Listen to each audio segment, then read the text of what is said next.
Eu sou tomado pela sensação de que há algo muito errado na compreensão que as pessoas têm de quem Deus é, a começar comigo mesmo. E pensando a respeito desse momento e dessa oportunidade de compartilhar com vocês, com uma igreja tão augusta, com uma igreja que celebra um momento tão especial, e eu pensava como é que de alguma forma eu posso trazer a palavra do Senhor e oferecer a eles um presente ao mesmo tempo. E aí me ocorreu a falácia do raciocínio, porque o melhor presente seria simplesmente pregar a palavra do Senhor. E uma coisa que tem pesado em meu coração, que tem saltado aos meus olhos na leitura da palavra nos últimos 2-3 meses, é como é fácil distorcermos a imagem que temos de Deus e encaixá-lo em outra coisa. Como se Deus fosse uma projeção das nossas expectativas. Eu percebo que muitas vezes nós gostaríamos muito que Deus se enquadrasse naquilo que nós cremos que Ele deveria ser. E com certeza você já sentiu, como eu, algum sentimento, por exemplo, aquela voz baixinha no coração que diz, mas assim não pode ser, se Deus for assim, Ele não é justo. Ou quantos de vocês já ouviram a história daquela pessoa que diz, eu virei crente, comecei a frequentar a igreja, mas minha vida não melhorou não, eu vou tentar outra igreja. Ou aquele comentário que diz, hoje o culto não me agradou. E a vontade de dizer, querido, o culto não foi para você. Mas nós temos essa tentativa, essa expectativa. Joãozinho, menino pequeno na igreja, apesar de menino que cresceu na igreja protestante e tudo, tinha a impressão de que ele podia controlar tudo na vida. Um dia ele chegou para a mãe, pequenininho, e disse, mãe, eu quero uma bicicleta nova de aniversário. E a mãe disse, seu comportamento não justifica uma bicicleta nova. Mas eu quero. Faz o seguinte, vai lá para o seu quarto, tranca a porta, fala com Deus, ora e pergunta para Deus, examina seu coração e vê se você merece uma bicicleta. Aí o erro da mãe, né? Vê se você merece uma bicicleta. E o Joãozinho vai para o quarto e começa. Senhor, aí ele pegou e falou, quer saber, essa oração não vai funcionar não, acho melhor escrever uma carta para Deus. Sentou e começou, Senhor, eu tenho sido um menino comportado, tenho vivido uma vida boa, justa, e gostaria muito que o Senhor me desse uma bicicleta. Ele parou a frase no meio, porque mentiroso ele não era. Ele olhou bem para aquele papel e disse, bonzinho, comportado, não vai colar não, Deus vê tudo. Ele amassou e jogou o papel fora. E começou de novo. Senhor, sei que não tenho sido um menino muito comportado, mas eu tenho tentado, e eu te peço então uma bici. Ele parou e amassou o papel e foi pro lixo. Olha, Senhor, eu sei que eu não tenho sido comportado, mas eu prometo que ano que vem eu tento, se o Senhor me der uma... Quer saber? Ele amassou, jogou fora, saiu do quarto, desceu correndo a escadaria da casa dele, saiu pela porta da frente, cruzou a praça central da cidade, entrou na igreja matriz da cidadezinha onde morava, correu para o altar, passou a mão numa santa que estava lá na frente, levou para casa, escondida no casaco dele, entrou no quarto dele, embrulhou no cobertor, jogou embaixo da cama e começou. Aí, se quiser ver a mãe de novo, eu quero uma bicicleta. Agora, você ri pelo ridículo, mas raramente no meu coração eu rio como devia quando eu penso que manipulo e controlo a Deus. Deixa eu compartilhar com vocês uma situação onde pagãos pensaram que o Deus de Israel era manipulável. E deixa eu explicar para vocês por que eles pensaram nisso. Por que os pagãos assumiram que o Deus de Israel era manipulável? E aí trazer isso para a nossa vida e desafiá-los a entender que nós não podemos pensar que colocamos Deus numa caixa, num caixão, num caixote. Que o nosso Deus não é contido num caixão. E eu sei do duplo sentido aí, é caixão e é caixão. Vamos lá. Havia algo de muito errado na compreensão que os filisteus desenvolveram a respeito do Deus de Israel, e isso é demonstrado em 1 Samuel, no capítulo 5, com um evento muito interessante. Mas eu quero mostrar para vocês que os filisteus entenderam errado o que a presença de Deus significava. Os filisteus pensaram que existia um Deus no caixão, Um Deus no caixote, contido e manipulável, porque os israelitas agiam como se carregassem Deus no caixão. E esse caixão é a arca do Senhor. Antes de eu ler a passagem de 1 Samuel 5, deixa eu ler para vocês Êxodo 25, versos 10 e 16, só esses 2 versos, não precisa abrir, eu prometo tentar ler o que está mesmo na Bíblia, depois você verifica como bom crente de Bereia para ver se eu não enrolei, tá? Mas diz assim: eis aqui o sentido da arca da aliança, a respeito da qual 1 Samuel 5 vai tratar. Também farão uma arca de madeira de acácia. Aí ele pula, descreve algumas coisas a respeito da arca, e no 16 ele continua: e porás na arca o testemunho que eu te darei. A arca do Senhor, a arca da aliança, a arca que o povo de Israel carregava, a arca que ficava no lugar santo, no santo dos santos, no tabernáculo, no templo, a arca era uma arca do testemunho. Ela não era uma caixa de contenção para uma força radioativa, ela não era um lugar onde se carregava uma ogiva nuclear espiritual ou uma fonte de poder mágico ou místico, ela era a arca do testemunho, e a presença de Deus era marcada porque o testemunho de Deus era marcado naquela arca. E a arca carregava dentro dela 3 coisas que testificavam a respeito do Deus da aliança e da aliança que ele tinha com o seu povo. E a presença de Deus era mediada por esse testemunho. A arca tinha dentro dela a lei de Deus, o princípio normativo da vida, aquilo que é a representação da regência do Rei do Universo. A arca continha dentro dela maná, a prova da provisão divina para a vida, do sustento.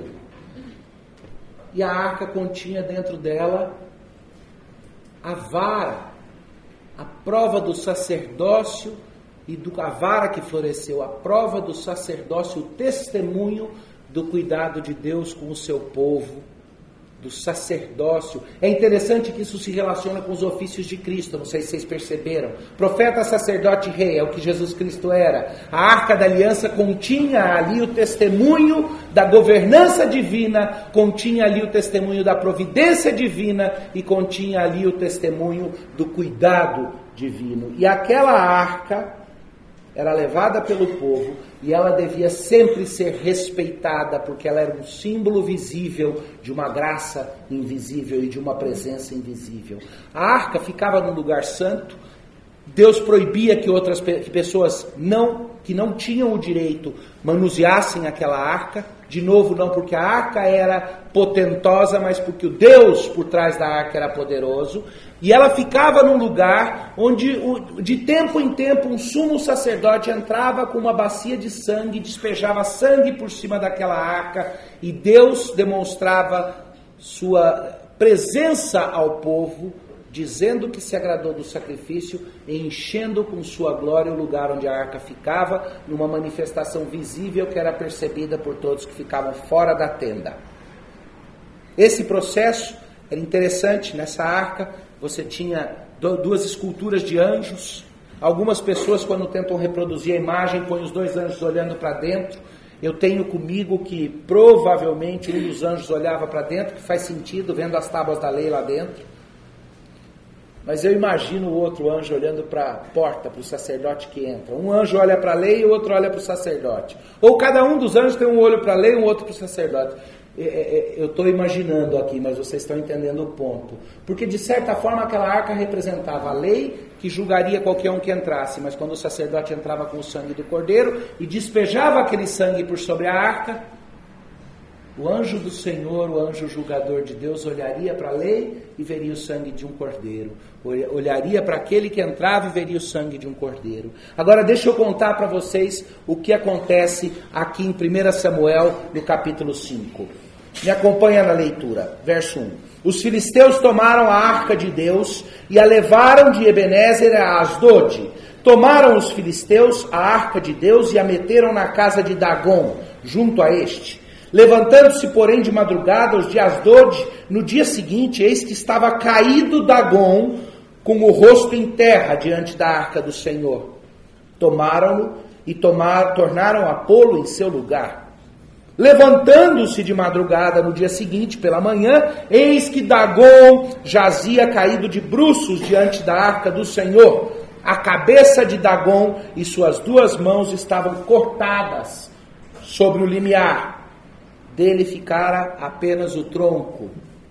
Por isso os sacerdotes de Dagom e todos os que entram no seu templo não lhe pisam o limiar em Asdod até o dia de hoje.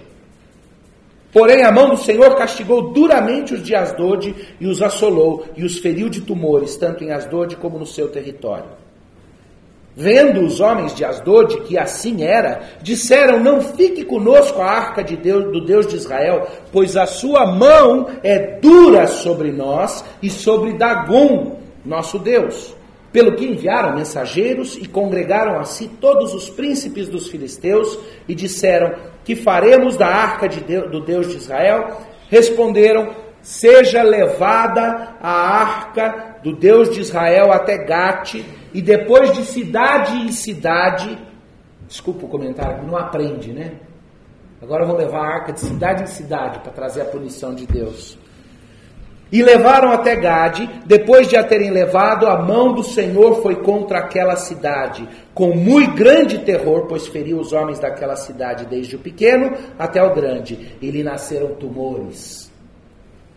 Então enviaram a arca de Deus a Ecrom. Sucedeu, porém, que lá chegando, os ecronitas exclamaram, dizendo: transportaram até nós a arca do Deus de Israel para nos matarem, a nós e ao nosso povo. Então enviaram mensageiros e congregaram a todos os príncipes dos filisteus e disseram: devolvei a arca do Deus de Israel e torne para o seu lugar, para que não mate nem a nós, nem a nosso povo, porque havia terror de morte em toda a cidade, e a mão de Deus castigara duramente ali. Os homens que não morriam eram atingidos com os tumores, e o clamor da cidade subiu até o céu. Note, o contexto aqui é mais ou menos simples, tá? Os judeus estavam batalhando para tomar a terra prometida. Deus garantiu: sejam fiéis à aliança e eu acompanho vocês em batalha. Eles eram infiéis na aliança, mas queriam a presença de Deus e a proteção divina. Então o que eles faziam? Eles se apegavam aos símbolos da presença de Deus. Infiéis na aliança, entraram numa batalha e perderam, apanharam feio. Imediatamente alguém teve a ideia brilhante e disse: manda buscar a arca do Senhor, porque se a arca do Senhor estiver conosco, aí nós vamos ter poder e nós vamos vencer a batalha. Manda buscar a arca, porque é a arca que nos dá força. Buscaram a arca e se encheram de energia e ganharam a guerra, ganharam a batalha. Os filisteus olharam para isso e disseram: é esse o segredo. O único jeito de nós realmente domarmos esse povo é tirar a vantagem que eles têm. É tirar o Deus que os protege. Porque se tirarmos e conquistarmos para nós esse Deus, se domarmos o Deus de Israel e botarmos esse Deus para nos servir, aí nós é que vamos ser imbatíveis. Esse era o raciocínio dos filisteus, esse é o raciocínio nosso muitas vezes. Agora, esse é sempre o raciocínio dos pagãos. Como é que Deus pode me ser de serviço? Que vantagem Mané leva? Como é que eu posso botar Deus para funcionar para mim? Você quer lotar uma igreja, começa a pregar dizendo: vem aqui, eu te ensino como fazer Deus fazer exatamente aquilo que você quer. Às vezes eu gostaria que num transe como aquele que aconteceu em Pentecostes, Deus destravasse a boca de algumas pessoas e fizesse com que elas dissessem com todas as palavras e com toda honestidade aquilo que com palavras e pílulas douradas eles falam. Eu queria que alguém abrisse uma igreja da Santa Manipulação Divina. Em nossa igreja nós te ensinamos como manipular a Deus. Como eu disse, é um risco para nós crentes. É uma situação quase que inescapável para os pagãos. A tentativa de controlar Deus. E os filisteus, vendo isso, disseram, se pegarmos a arca, teremos o poder. Roubaram a arca e levaram a arca embora. E os judeus se desesperaram. A glória de Deus se foi do nosso meio. Não entendiam que a glória de Deus não era a arca era um testemunho de uma glória maior. Mas os filisteus tomaram a arca e levaram. Os filisteus pensavam que Deus estava no caixão. A arca era um caixãozão. Com todo respeito, porque ela é um testemunho e os testemunhos não devem ser profanados. Mas ela não era mais que uma caixa bonita. O que fazia dela algo especial é o fato de que ela era o testemunho da aliança. Mas os filisteus achavam que Deus estava no caixão. Naquela caixa, que a arca continha o poder divino. Não eram só os filisteus, não. Steven Spielberg também pensou isso quando fez aí um filme a respeito do assunto, não é? Com certeza, vários de vocês lembram do filme onde os nazistas estão procurando a arca porque acham que ali tem um poder para dominar o mundo. Não é só os filisteus que pensavam que tinha poder mágico na arca. Eles pensavam que Deus estava ali dentro. E eu uso a palavra caixão para dar uma fisgada mesmo, porque a arca era uma grande caixa, mas porque quem pensa que Deus pode ser contido dentro de uma caixa, pensa num Deus morto. Eu volto a esse assunto lá no finalzinho, quando eu falar do caixão final no qual tentaram pôr Deus. Eles queriam submeter o Deus de Israel ao culto de Dagon. Eles levaram a arca da aliança para o templo do Deus Dagon deles, do ídolo deles. E Deus executou um julgamento claro, inequívoco. De novo, você pensa no julgamento, você pensa, está vendo? Está aí a prova de que a arca que era mágica. Não! Está aí a prova de que Deus não ia deixar que aquela arca do testemunho da aliança, que aquele símbolo do pacto fosse profanado. Ele não ia permitir. Quando puseram aquela arca dentro do templo de Dagon, primeira noite, o ídolo aparece caído, prostrado diante da arca. Os sacerdotes assustados vão lá e levantam o ídolo. Próximo, o ídolo aparece caído, prostrado, com as mãos e a cabeça cortados.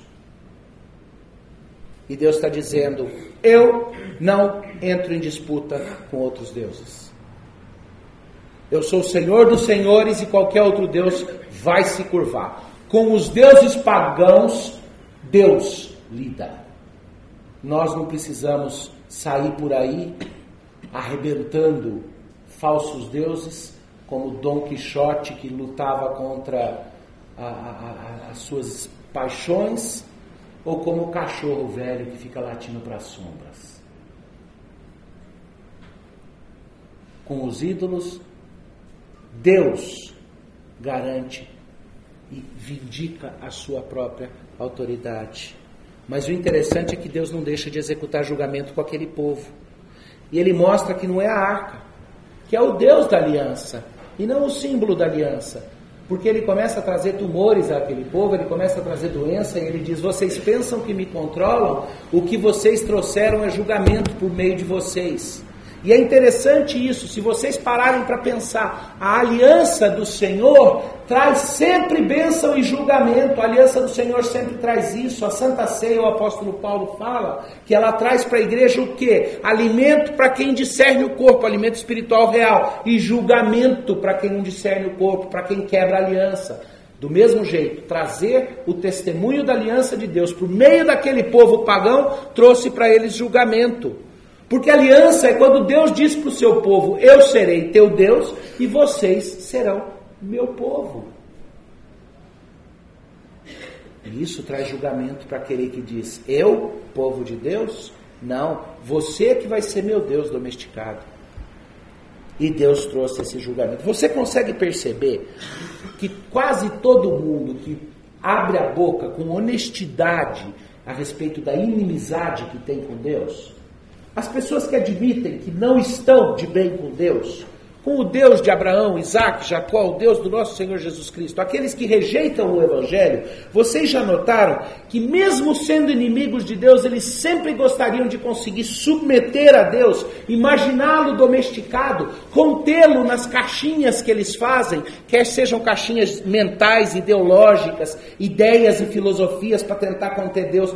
Vocês já perceberam que mesmo aqueles que dizem Deus não existe, seguram a vontade de dizer, eu creio que Deus não existe, graças a Deus.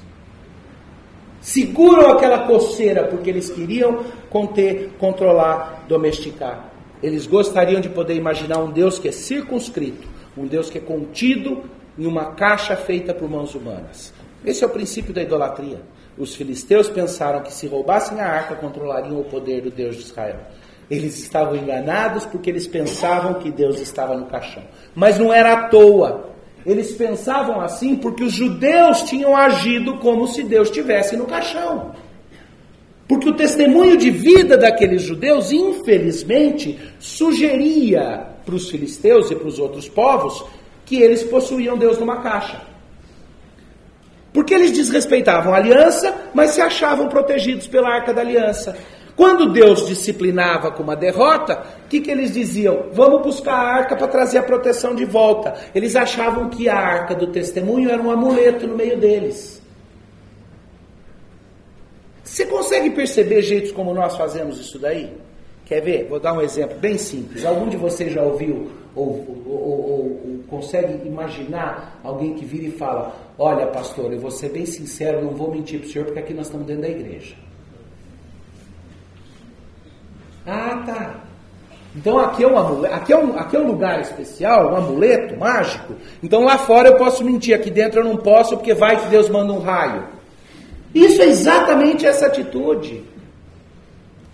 Eu não me esqueço o dia que entrou alguém no meu escritório, eu estava preparando o sermão no meu escritório, lá no Andrew Jumper, entrou alguém em cima da minha mesa, eu tinha uma Bíblia no original, que eu tinha acabado de consultar, e eu tinha mais 3 comentários e 2 livros, e estava em cima, e a Bíblia estava embaixo.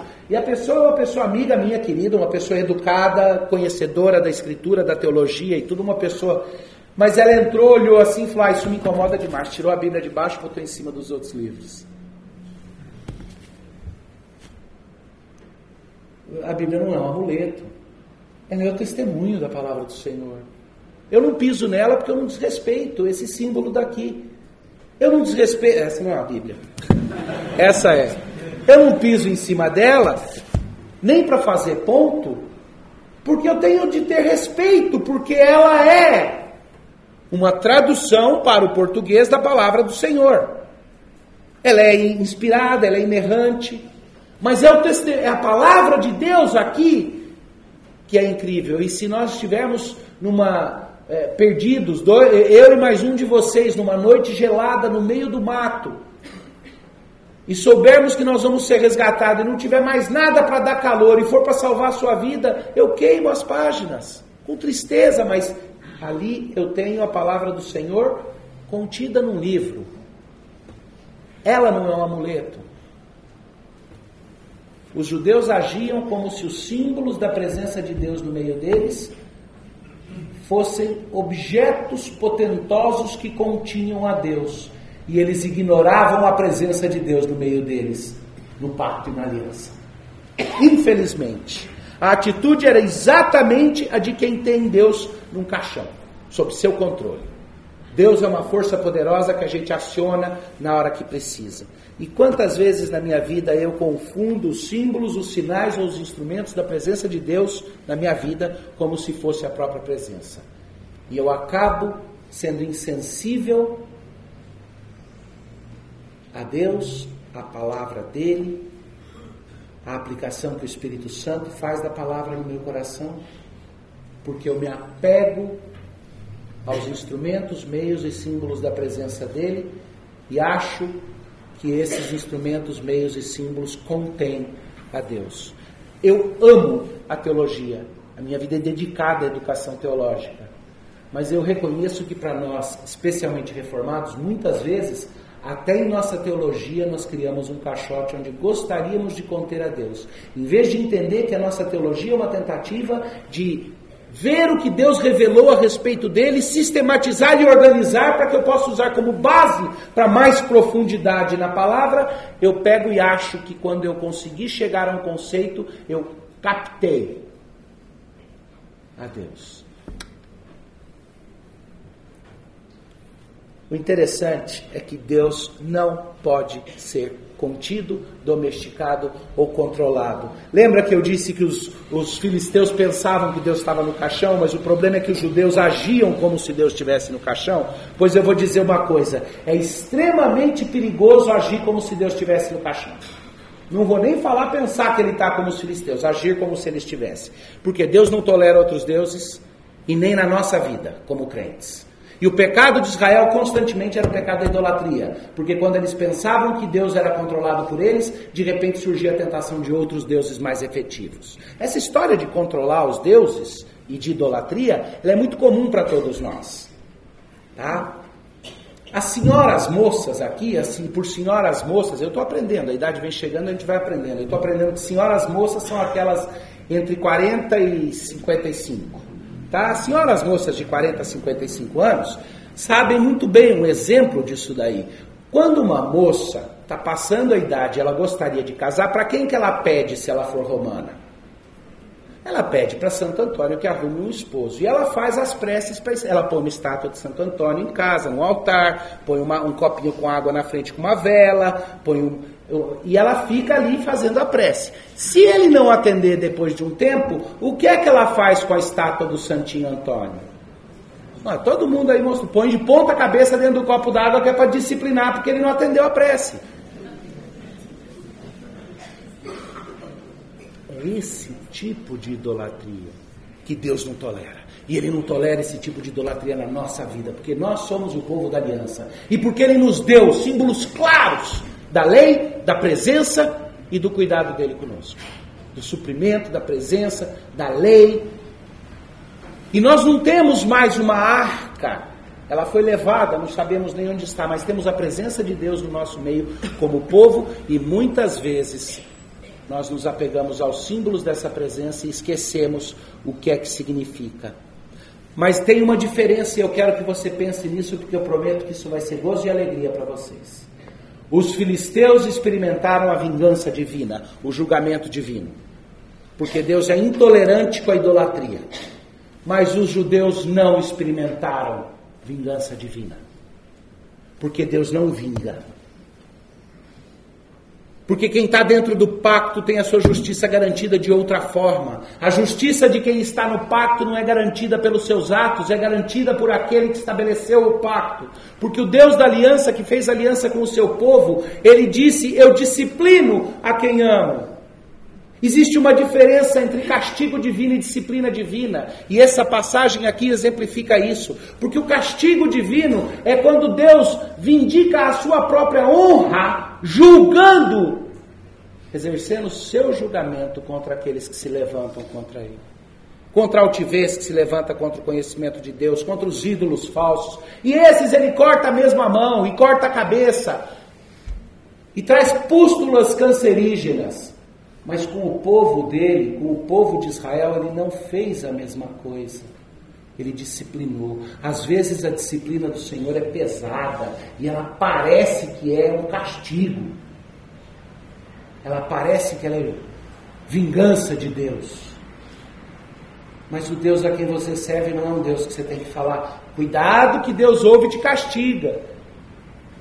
Ele é um Deus que até o castigo dele para você deveria ser uma coisa, Senhor, se for necessário usa, mas a tua disciplina me é doce, porque ela me transforma. E essa diferença entre o julgamento vingativo de Deus contra os que estão fora da aliança e o julgamento de Deus, que é a disciplina amorosa de quem está dentro da aliança. É disciplina, é dura, é pesada, mas Israel só experimentou disciplina pela infidelidade ao pacto. Não pelo resto.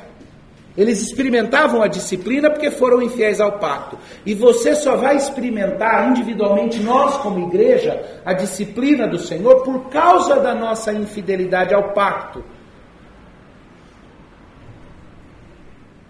Mas essa disciplina é doce. Essa disciplina corrige, transforma e nos leva para um caminho diferente. Vocês sabem bem a diferença disso na prática.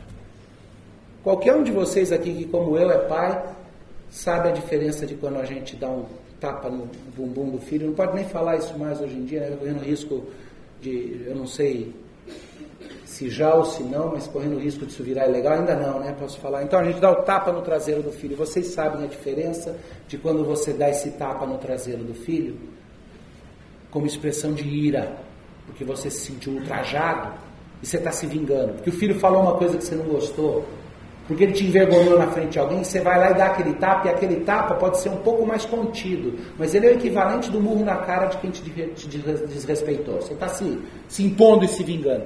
E tem aquele outro tapa que a gente dá no bumbumzinho da criança, que dói lá dentro, porque a gente sabe que está fazendo para disciplinar. Os dois tapas doem iguais na criança. Mas eles têm motivações diferentes, pois Deus não vai executar vingança por sobre vocês. O que Ele faz sobre nós é trazer disciplina, que é motivada pelo amor dEle. Quando Deus é confrontado com ídolos, a vingança é implacável, mas quando a idolatria persiste na vida de um crente, e eu vou te dizer, o que mais entristece, para mim é um peso no coração, é quando essa idolatria vem coberta por uma capa tão religiosa, tão santificada, que a gente não percebe o gosto dela. É aquele exemplo que eu falei, de virar e falar, não vou mentir porque estou na igreja, é quando eu pego as coisas de Deus e as uso como se elas em si contivessem o nosso Deus. O pacto protege você da vingança divina, mas ele garante a sua disciplina.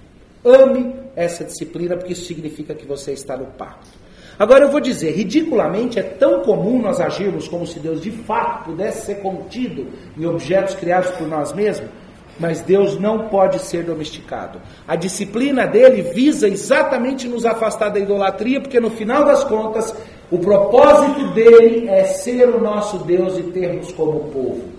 Esse é o pacto que ele fez desde antes da fundação do mundo, quando não havia tempo. Pai, Filho e Espírito Santo planejaram juntos, e o pacto que ele fez jurando para ele mesmo, a gente chama isso na teologia de pacto intratrinitariano. Foi assim: farei para mim um povo, e eles serão o meu povo, e eu serei o seu Deus. E eu fico imaginando que nesse momento Jesus Cristo, a segunda pessoa da Trindade, disse: excelente, eu então quero ser aquele por intermédio de quem eles serão criados e resgatados. E o Espírito Santo disse: eu quero então ser aquele que dá para eles o sopro de vida e aqueles que sela no propósito dessa aliança para que um dia eles se tornem parte da nossa família, filhos adotivos e co-herdeiros de Jesus. Pai, Filho e Espírito Santo falando da gente antes da fundação do mundo. E eu vou te falar uma coisa, viu? E é gostoso porque nessa igreja eu posso falar isso de forma direta e descarada. Deus estava pensando em cada um de vocês individualmente naquele momento. Teu nome estava na mente dele. Porque ele pensou em todos os eleitos naquele instante e disse: farei para mim um povo. Entende por que eu digo que dessa perspectiva até a disciplina do Senhor é doce? Ele só está te disciplinando para que você seja realmente parte desse pacto. Agora eu vou te dizer uma coisa: enquanto nós continuarmos agindo como se fôssemos idólatras, como se tivéssemos Deus no caixão, não é de surpreender que pessoas não crentes ao nosso redor acabem assumindo que Deus pode ser manipulável ou controlável. Nosso testemunho diz algo a respeito do Deus que a gente serve. E nós precisamos entender que parte da disciplina de Deus em nossas vidas é para que nós tenhamos um testemunho claro para o mundo lá fora de quem é o nosso Deus. Vocês já ouviram, por exemplo, a frase que é muito usada quando a gente quer incentivar missões e evangelismo? A gente diz: Deus não tem mãos, exceto as nossas. Deus não tem pés, exceto os nossos. Ele só agirá se nós nos dispusermos a ser usados. Bonito, né? Está errado. Está errado, Deus não precisa de mim, está absolutamente errado, Deus não precisa de nós. Nós é que temos o privilégio de sermos colaboradores com Ele, como parte do treinamento no pacto e na aliança. Ele nos dá o privilégio de sermos usados por Ele. Deus não precisa de mãos humanas. O privilégio é nosso, a honra é nossa. Deus não tem necessidades, é pela graça dEle que Ele faz de nós arcas da aliança e testemunho hoje em dia. Porque vem cá, onde é que na igreja neotestamentária está a lei de Deus, a presença de Deus e o cuidado de Deus ilustrados de forma clara? É aqui, é dentro de nós, é no nosso coração e é na comunidade de Deus. É aqui dentro, nós somos a arca do testemunho hoje. E Deus não está contido num caixão feito por mãos humanas. Deus não habita em templos feitos por mãos humanas. Ele habita num santuário feito de pedras vivas que está sendo construído dia a dia para a glória da maravilhosa graça do seu Filho Cristo Jesus. Deixa eu completar com uma coisa. Os israelitas pranteavam dizendo: a glória de Deus nos foi tirada, devolvam-na. E Cabode, a glória de Deus foi embora. Eu não li na passagem, porque a passagem ficaria longa, mas logo ali você percebe o pranto dos judeus. Os filisteus, depois de serem julgados, o que é que eles diziam? Pelo amor de Deus, tira do nosso meio essa arca. Que contraste, né? Pois quando o Cristo da aliança, o Senhor do pacto, aquele por quem o pacto é realizado, quando ele foi crucificado, muita gente achava que tinha colocado Deus no caixão. De fato, enfiaram Deus no caixão de pedra. E pensaram que ele ia ser contido ali.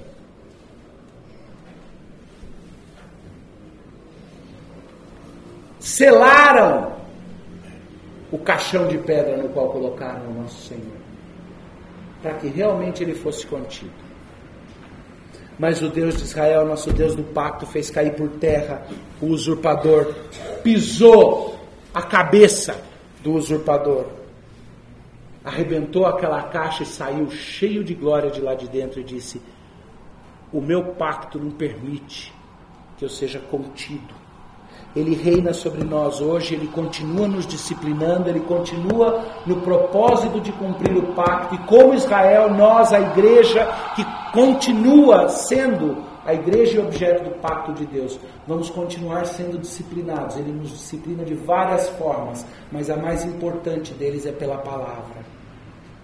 É isso aqui, é a forma mais poderosa como ele nos lembra que a presença dele no nosso meio não está contida em objetos, nem nas coisas boas que Deus nos dá para o culto.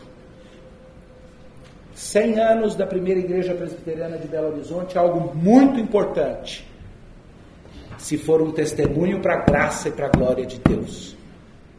Se achar que Deus está contido aqui dentro, vai passar a ideia errada para os outros.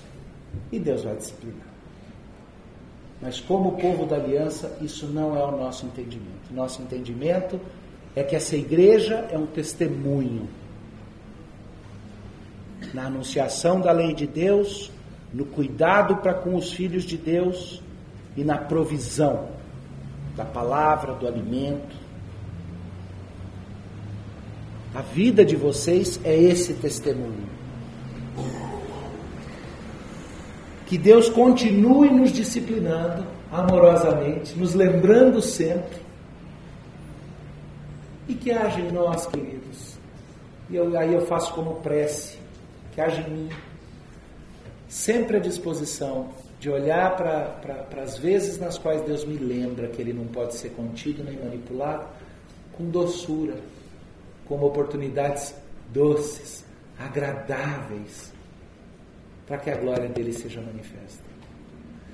Uma coisa eu te digo, no final das contas não tem nada a ver com meus desejos, com minhas vontades, ou com minhas vitórias ou derrotas, nem com as suas. No final das contas, só tem a ver com a glória de Deus. Mas bendita compreensão bíblica que nós temos de que na glória de Deus reside exatamente a nossa alegria e o nosso gozo para sempre. Que Deus os abençoe.